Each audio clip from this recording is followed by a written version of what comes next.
আজকে একটা কচুরি বানাবো। ছেলে প্রতিদিন বিকেলবেলা জ্বালাতন করে কি খাবে কি খাবে করে। তা সেই জন্য আজকের পাউরুটি আর রাঙা আলু দিয়ে একটা কচুরি বানাবো। তা প্রথমে তো রাঙা আলুটাকে সেদ্ধ করে নিয়েছি। এবার তার মধ্যে পাউরুটির টুকরোগুলো ইয়ে করে ছিঁড়ে ছিঁড়ে দিয়েছি।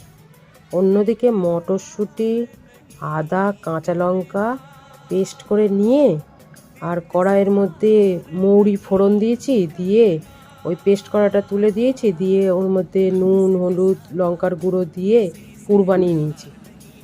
আর অন্য একটা বাটিতে একটা আটা দিয়ে গোলা করে নিয়েছি।